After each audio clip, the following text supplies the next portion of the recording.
Our journey through an alternate historical scenario starts here.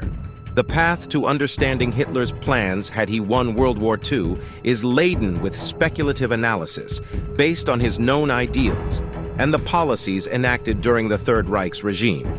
The result is a chilling blueprint of a world reshaped in the image of Nazi ideology. Number 1.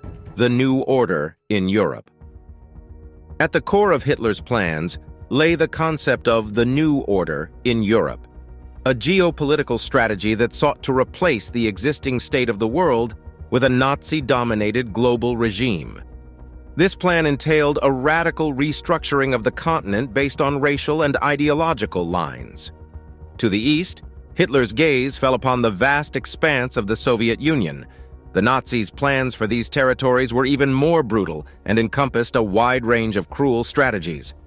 Part of the plan was the eradication of the Slavic population in Eastern Europe.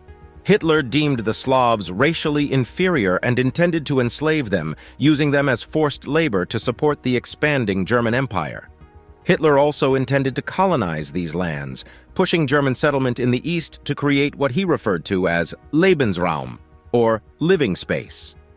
Meanwhile, the countries of southern Europe were to become puppet states under German dominance, supplying resources and manpower to support the German war machine.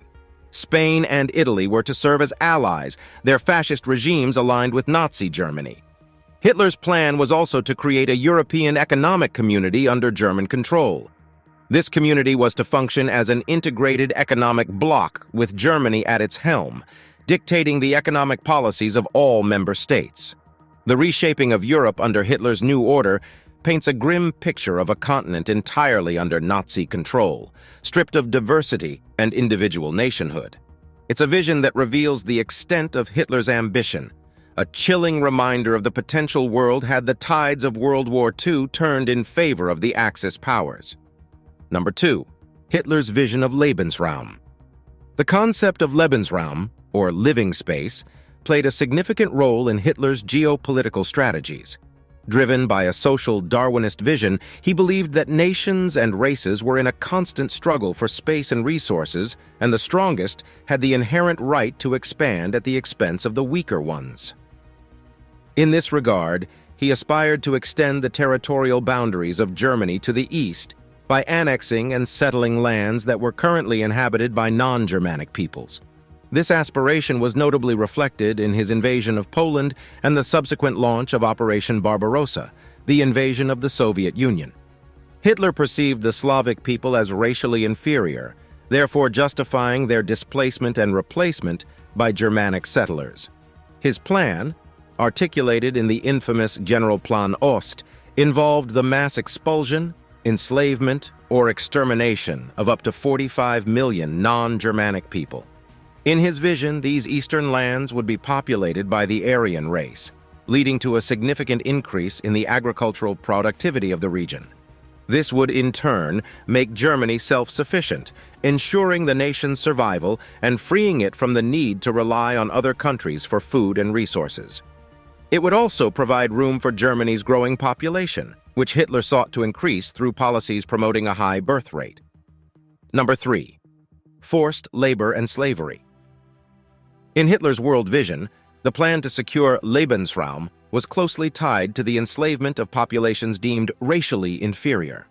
To facilitate the realization of the living space concept, massive forced labor and enslavement were planned for populations in the occupied territories, especially those in the east. Hitler's plans included the establishment of vast labor camps, where millions of enslaved people, mostly Slavs and other non-Germanic populations, would be forced to work to death. In the Nazi ideology, these inferior races were only worthy of serving the Aryan master race. This strategy was part of the broader genocidal policies and practices that came to be known as the Holocaust. The forced labor was not limited to adults alone. Hitler's plan also involved the abduction and enslavement of hundreds of thousands of children from their families in the occupied territories. These children were then subjected to intense Germanization efforts, indoctrinated into Nazi ideology, and trained to serve the German Reich. This gruesome vision of slavery and forced labor reflects the inhumane extremes of Hitler's plans for a world dominated by the Nazi ideology. Such strategies aimed not only to dehumanize and exploit the occupied populations, but also served as a means to accomplish the ambitious territorial and demographic goals set out in the concept of Lebans Realm. Number 4. The Final Solutions Extended Plan. One of the darkest facets of Hitler's plans if he had won World War II was the expanded execution of the final solution, the systemic extermination of Jews. The final solution, as it was implemented during the war, led to the deaths of 6 million Jews in the Holocaust. However, had Hitler achieved his ultimate victory, this monstrous policy would have extended far beyond the boundaries of Europe. According to Hitler's warped vision, no Jew would be safe anywhere in the world. Even neutral countries and those far removed from the direct conflict, like the United States and the countries of South America, which had significant Jewish populations, were potential targets. Jewish communities in the Middle East and North Africa, too, would have faced the horrifying prospect of extermination. This extended final solution also aimed to eliminate any individual or group the Nazis deemed undesirable or a threat to the Aryan master race. Romani people, disabled individuals, homosexuals, and political dissidents were also in the crosshairs. In effect, this would have led to a global genocide of unprecedented scale, forever altering humanity's demographic and cultural landscape. Number 5. The Fate of the United Kingdom. In Hitler's vision, the fate of the United Kingdom was a complicated matter. Initially, Hitler had hoped that the UK, recognizing Germany's rightful place as the leading power in Europe, would choose to ally itself with the Reich. Hitler held a certain level of admiration for the British Empire and its global influence, and he was keen to avoid direct conflict. However, when Britain refused to acquiesce to Germany's expansion and declared war, Hitler began to plan for its subjugation. Operation Sea Lion, the planned invasion of Britain, might have been launched successfully if Germany had emerged victorious in the early stages of the war. The UK, under Nazi control, would have seen its colonies absorbed into the German Empire, its political independence revoked, and its people subject to the whim of the Nazi regime. London and other cities might have been reconstructed in the grandiose Nazi architectural style, while the British cultural identity would have been systematically erased. Yet there was a likelihood that Hitler would have preserved the British aristocracy, utilizing them as puppets to maintain order among the populace. The UK, as we know it, would have been fundamentally and irreversibly transformed. Number 6. The Germanization of conquered territories. A key facet of Hitler's plan for a world under Nazi control was the Germanization of conquered territories. This involved the imposition of German language, culture, and values onto these regions, along with a racially engineered settlement policy aiming to dilute and replace the local population with ethnic Germans. The plans for Germanization were most pronounced in Eastern Europe, particularly in Poland and the Soviet Union. The existing Slavic cultures of these regions were deemed inferior by the Nazis, and it was Hitler's intention to destroy them entirely. The local populations would be subjected to forced German language instruction, while any elements of Slavic culture, including literature, music, and historical artifacts, would be systematically destroyed or manipulated to serve the Aryan narrative. A key part of the Germanization plan was the forcible relocation of millions of ethnic Germans into these newly acquired territories. The introduction of these settlers would serve to dilute the local population and ensure the dominance of German culture. Number 7. Autarky and the economy. Hitler's economic vision for a world under Nazi control was largely based on the principle of autarky or economic self-sufficiency. He sought to establish Germany as an independent and self-reliant nation, free from the influence and constraints of global economic forces. A vital aspect of this was the agricultural policy associated with the Lebans Realm concept. By colonizing and exploiting the rich farmlands of Eastern Europe, Hitler aimed to make Germany self-sufficient in food production, effectively eliminating the need for agricultural imports. In addition, Germany would harness the vast natural resources of its conquered territories, such as the coal of the Ruhr, the oil of Romania, and the iron ore of Sweden. This resource-rich empire would fuel Hitler's ambitious industrial expansion plans, aimed at making Germany a leading global power in terms of military and industrial capabilities. Moreover, a single European economic community under German control was envisioned. This entity would operate on a closed economic system with a single currency, a common trade policy, and a central bank located in Berlin. The economic policies of all member states would be dictated by Germany, thereby ensuring German economic dominance and security in a post-war world. Number 8. Science, technology, and education. In Hitler's vision of a world ruled by the Third Reich, science, technology, and education would be harnessed and reshaped to serve the Nazi ideology and the advancement of the Aryan race.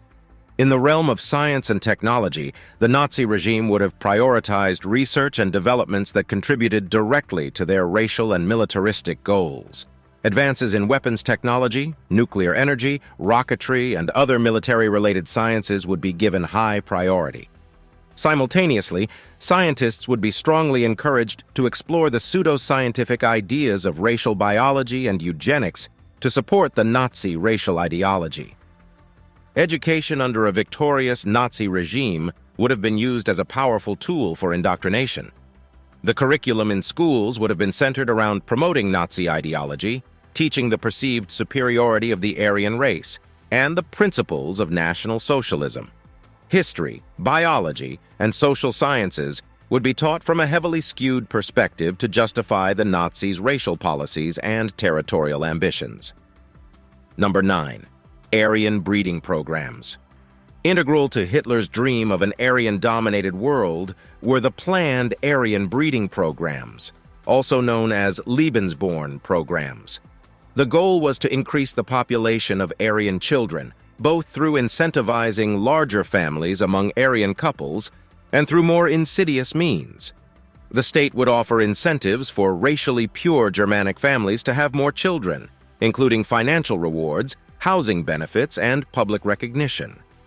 The regime would also enact strict marriage laws to ensure the racial purity of these families.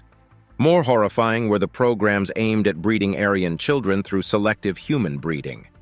The Lebensborn program in particular involved SS men fathering children with racially pure women. These children were often taken away from their mothers at birth to be raised in special Lebensborn homes, where they were indoctrinated with Nazi ideology from a young age. Such programs highlight the chilling lengths to which Hitler was prepared to go to ensure the dominance of his perceived Aryan master race in his vision of a world under Nazi control. Number 10. The architectural vision of Albert Speer. Under Hitler's reign, architecture was viewed as a powerful tool to project the might and permanence of the Nazi regime. Albert Speer, Hitler's chief architect and minister of armaments and war production, played a central role in realizing this vision. Speer's grand architectural designs were a crucial component of the Nazis' ambitious plans, encapsulating the monumental scale and ideological orientation of the regime. In a world where Hitler won World War II, Speer's architectural plans would have been implemented on a vast scale. Central to these plans was the redevelopment of Berlin, to be renamed Germania, into the world capital. Germania was to be adorned with colossal structures, wide boulevards, and grandiose public buildings symbolizing the permanence of the Third Reich.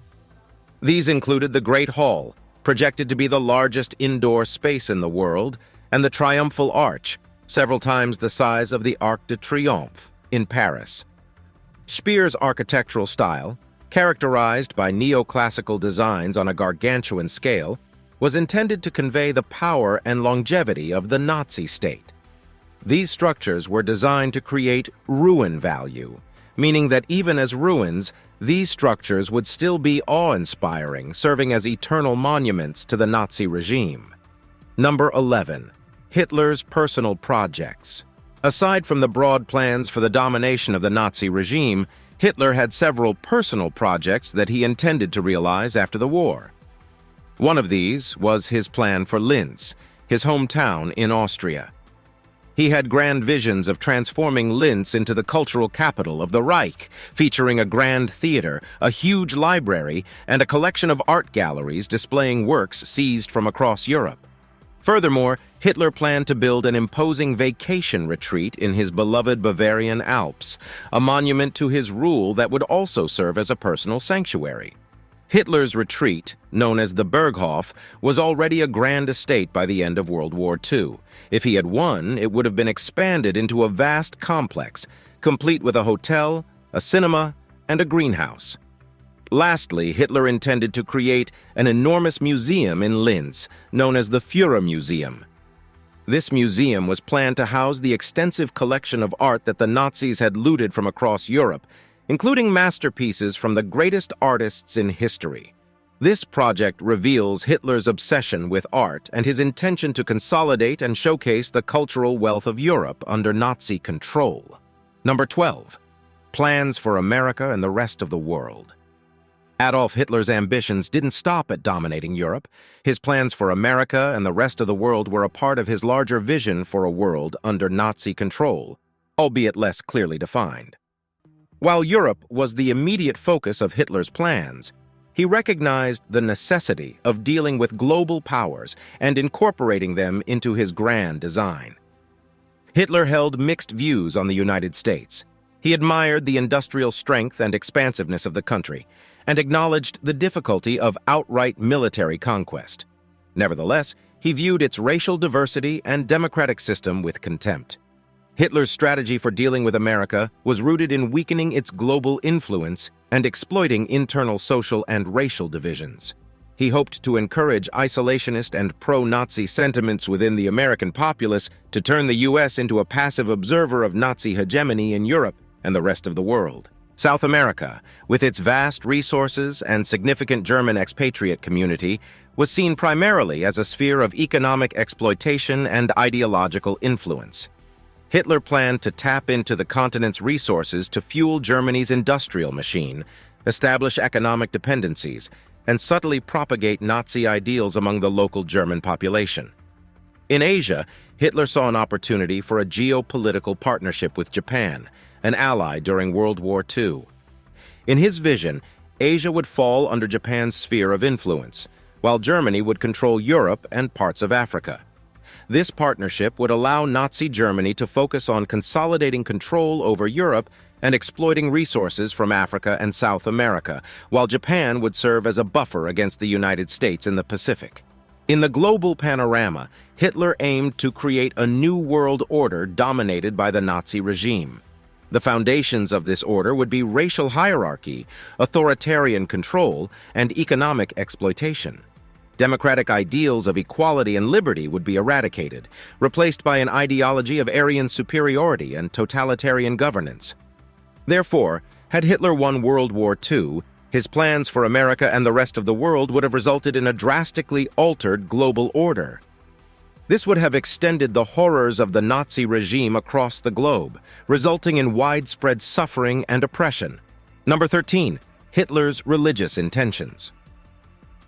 Adolf Hitler's intentions regarding religion were multifaceted and complex, grounded in his desire for total control over all aspects of society. Under the Nazi regime, religion was to be manipulated and restructured in a manner that would further the goals of the state, promoting Aryan supremacy and furthering totalitarian control. At the heart of Hitler's religious intentions was the desire to create a unified German Protestant church that would replace the multitude of independent Protestant churches existing in Germany. This Reich Church was intended to be a powerful tool for indoctrination, weaving together elements of Christian doctrine with Nazi racial ideology to create a new state religion. The Reich Church would exclude all elements deemed non-Aryan or Jewish, such as the Old Testament and certain Christian doctrines, and instead promote a racialized version of Jesus, presented as an Aryan hero opposing Jewish influences. Furthermore, Hitler held a deep fascination for pre-Christian Germanic pagan traditions and symbols. He believed these ancient practices were more closely aligned with the natural racial instincts of the German people, and sought to revive them as a part of a new state religion. This new religion, steeped in the lore of the Germanic gods and the mythic Aryan past, would be used to further the idea of Aryan racial superiority and destiny. As part of his religious intentions, Hitler also planned to propagate a cult of personality around himself. He intended to position himself as a messiah-like figure, a savior leading the German people to their destiny as the world's master race. Nazi propaganda already contained quasi-religious portrayals of Hitler, and this would have intensified in a world where the Nazis won the war. Lastly, Hitler sought to suppress or eliminate any religious groups that posed a threat to Nazi ideology. These included Jehovah's Witnesses, who refused to swear allegiance to the state, along with other minority religious groups and sects. Jews, of course, were the primary targets of Hitler's religious purges, with plans for their complete eradication from Europe. Hitler's religious intentions centered on creating a state-controlled religious system that would further Nazi racial ideology, consolidate his personal power, and suppress religious dissent. His plans represented a profound perversion of religious belief for political ends, one of the many horrific aspects of the dystopian world Hitler sought to create. Number 14, health policies and eugenics. In Hitler's envisioned world following a Nazi victory in World War II, health policies would be inexorably intertwined with the pseudoscientific principles of eugenics and racial hygiene. The Nazi regime sought to enhance the supposed Aryan characteristics within the German population and eliminate those deemed undesirable or unfit. This vision manifested in various strategies ranging from incentive programs for racially pure families to have more children, to systematic sterilization, and even genocide. In the sphere of public health, resources would be diverted predominantly towards maintaining and improving the health of those deemed racially desirable. Programs promoting sports, outdoor activities, and healthy eating were to be implemented at a national level, not only to improve the physical health of the German people, but also to prepare them for their roles as soldiers and mothers of future soldiers. Furthermore, under the infamous Action T4 program, the Nazi regime had already begun the systematic murder of disabled individuals by the time World War II started. Had they won the war, it's plausible that this program would have been dramatically scaled up, leading to the deaths of millions more disabled individuals.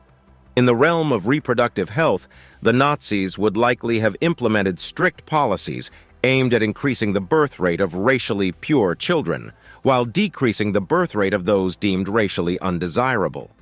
Racially pure German women would be encouraged or even compelled to bear as many children as possible through incentives or coercive measures.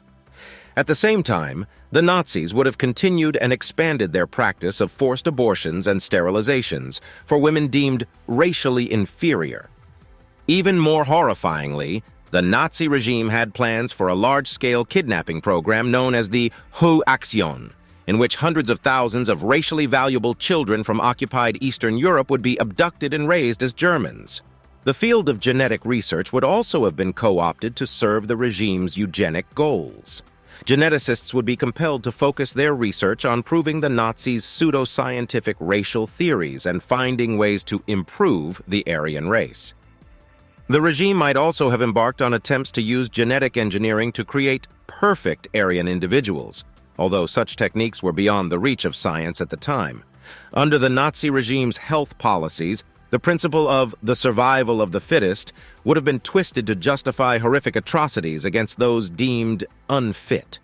These policies would have served to enforce the racial hierarchy envisioned by Hitler, marking a dark and terrifying era in the history of medicine and public health. Number 15. The legacy of Hitler's vision. Contemplating the plans Adolf Hitler had for a world in which he emerged victorious from World War II gives a chilling glimpse into a dystopian future that could have emerged under the Third Reich.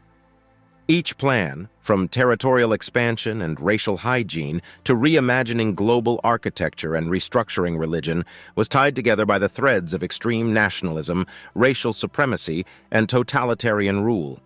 The implications of such a world would have been far-reaching and lasting. Europe would have been transformed into a monolithic state dominated by Nazi ideology, culture, and Aryan supremacy. A Nazi-controlled Europe would have eradicated diversity, silenced dissent, and violated human rights on an unprecedented scale. The non-European world, too, would not have escaped the reach of the Nazi regime. Hitler's plans aimed at fracturing the United States, exploiting the resources of South America, and using Asia to establish a global new order. These strategies would have been executed through a combination of military might, economic manipulation, and ideological warfare.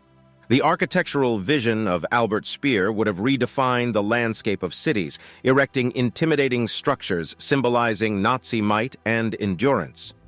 Education, science, and technology would have been wielded as tools for indoctrination and strengthening the Nazi war machine, distorting knowledge and erasing any semblance of academic freedom.